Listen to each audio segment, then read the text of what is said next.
Tšau, Liisu. Kas sul on olnud tore hommik? Jaa. Aga mis saaks veel toredam olla? Kas spaasse minek võiks olla veel toredam? Jaa. Kas sa juba ootad spaasse minekut? Jaa. Kui emme ja issi ütlevad sulle, et nüüd me lähme ujuma, kuidas sina rõõmustad? Rõõmustan väga-väga palju. Rõõmustad väga-väga palju, suurepärane. Aga kas sa oled siin spaas käinud kunagi? Ei ole. Ei ole, siis täna ongi esimene kord. No vaata, aga oktoobris siia tuleb täiesti uus lasteala. Kui me nüüd saaks sinuga natuke unistada, mis seal lastealal võiks olla?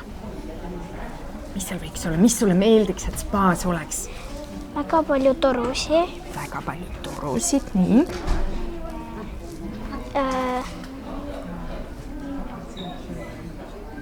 Kalaakvaarium.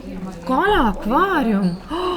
Kalaakvaarium. Väga hea mõte. Nii, paneme kõik kirja. Mis seal veel võiks olla? Kas seal veel võiks olla loomi näiteks? Papagoisi. Papagoisid. Hea mõte. Nii, on ju, spaas on päris soe, nii et seal võikski olla erilised eksootilised loomad. Mis loomad seal võiks olla? Elevandid. Elevant. Elevant spaasse. Hea mõte. Ahvid.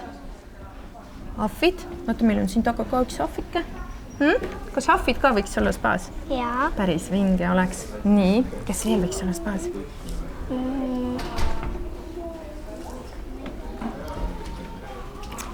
Linnud. Linnud. See oleks nii äge, kui spaas oleks linnud.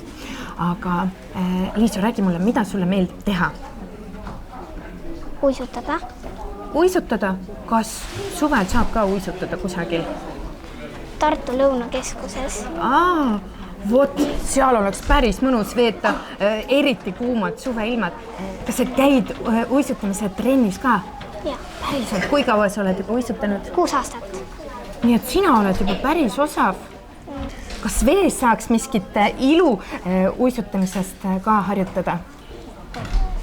Vist mitte. Vist mitte. Aga äkki sa täna proovid? Mõtle täna selle peale ja äkki sa saad kuidagi miskit harjutada täna vees ka. On ju? Aitäh sulle! Aitäh!